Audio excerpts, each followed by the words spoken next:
ആസാം മുഖ്യമന്ത്രി ഹിമന്ത ബിശ്വ ശർമ്മ.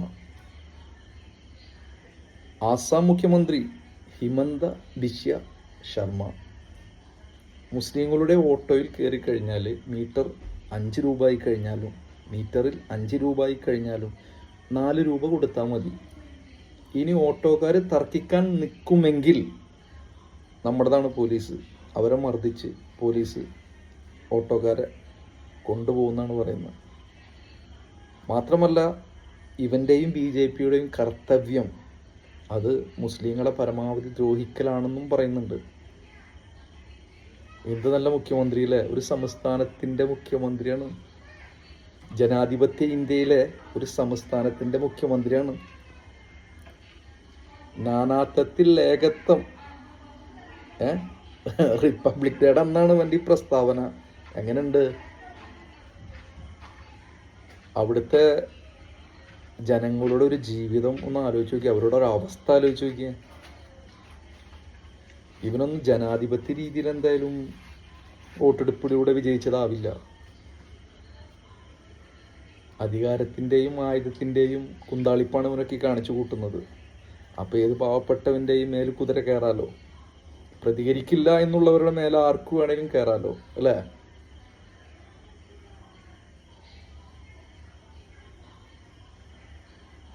ജനാധിപത്യത്തിൻ്റെ ഒരു പോക്കേ നമ്മുടെ രാജ്യത്തിൻ്റെ പോക്കാണ് ഇപ്പോൾ ഈ കാണുന്നത്. ഒരു സംസ്ഥാനത്തിൻ്റെ മുഖ്യമന്ത്രിയാണ് ഈ ആഹ്വാനം ചെയ്യുന്നത്. അപ്പോൾ ഇവൻ്റെ അനുയായികൾ എന്തൊക്കെ പേക്കൂത്ത് കാട്ടിക്കൂട്ടുണ്ടാവും അവിടെ, പരസ്യമായിട്ടും അല്ലാതെയും. എന്നിട്ട് ഇവനൊക്കെ ദേശസ്നേഹി അത്ര മൈരാണ്.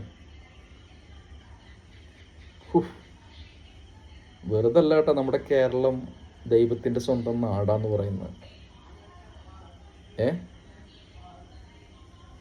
ഒരു സംശയമുള്ള കാര്യത്തിൽ ഇവനൊക്കെ വെച്ച് നോക്കുമ്പോൾ നമ്മുടെ പിണറായി വിജയൻ സഖാവ് ഹൈ റേഞ്ചിലാണ്. ഇവിടെ രാഷ്ട്രീയം നോക്കേണ്ട കാര്യമില്ല കേട്ടാ. പറയാനുള്ളത് പറയാൻ തന്നെ വേണം.